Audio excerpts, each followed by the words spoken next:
Deputy commissioner Muzaffargarh की जानिब से पहला मुजफ्फरगढ़ मैंगो फेस्टिवल का इनेकाद किया गया। जश्न आज़ादी और मार्का हक की याद में ज़िले इंतजामिया मुजफ्फरगढ़ एक मुनफरिद और खुश जायका तकरीब का एहतमाम कर रही है।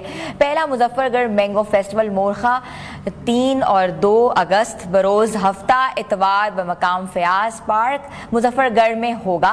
और दूसरी जानिब अगर बात करें तो हाल ही में तैनात होने वाले डिप्टी कमिश्नर मुजफ्फरगढ़ हाफिज उस्मान ताहिर जप्पा की तो हमारे न्यूज़ का हिस्सा भी रहे हैं, हमारी रमज़ान ट्रांसमिशन भी करते रहे और हमारे यहाँ कुरान और तफहीम का स्पेशल प्रोग्राम भी करते रहे और हमारे मॉर्निंग शो का भी हिस्सा रहे हैं। तो हमारे साथ आज वीडियो लिंक में मौजूद हैं उस्मान ताहिर जप्पा साहब, जिनको मैं वेलकम करती हूँ। जी अस्सलाम वालेकुम।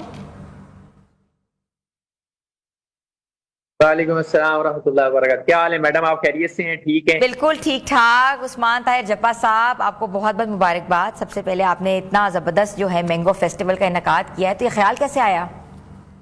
बहुत शुक्रिया, थैंक यू कि आपने मुझे इसके ऊपर मैंगो फेस्टिवल पे। जी आप ये बताएं कि इसके पीछे क्या थॉट थी, ये ख्याल कैसे आया?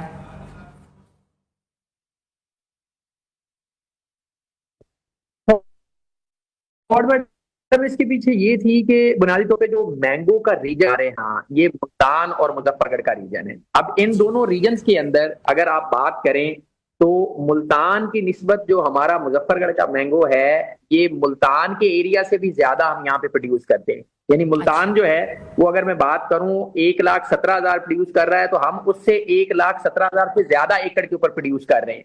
बट द इशू इज के मुजफ्फरगढ़ का जो मैंगो है उसको कभी भी पहचान नहीं मिल सकी उस हवाले से।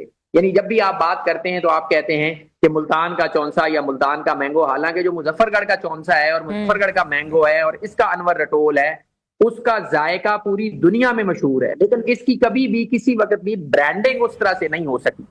तो इस सिलसिले की एक कोशिश थी। जैसे आपको पता है कि थल जीप रैली जो है वो कभी किसी ने कंसीव की, किसी का आइडिया था, फिर उसने उसको लेके चला और आज अल्हम्दुलिल्लाह वो एक पूरा इंटरनेशनल लेवल का इवेंट है। थल जीप रैली या मुजफ्फरगढ़ की भी, और जो बहावलपुर में भी जीप रैली होती है। इसी तरह से मुजफ्फरगढ़ के मैंगो को एक पहचान देने के लिए, इसको एक नाम देने के लिए और इंटरनेशनली इसको ब्रांड और मार्केट करने के लिए हमने अल्हम्दुलिल्लाह यहाँ पे पहला मुजफ्फरगढ़ मैंगो फेस्टिवल लगाया। इंशाल्लाह जब ये दूसरा, तीसरा, चौथा, पांचवा, 10वें पे जब ये पहुंचेगा, उस वक्त ये बहुत बड़ा खुद भी तनावर दरख्त बन चुका होगा और लोगों को पता होगा कि जिस लेवल का मुल्तान का मैंगो है उसी लेवल का जो है मुजफ्फरगढ़ का मैंगो है। बिल्कुल ऐसे ही है। अच्छा, मुझे ये बताइएगा कि इस फेस्टिवल से मकामी काश्तकारों को, कारोबारी हल्के को और नौजवानों को क्या फायदा हो सकता है?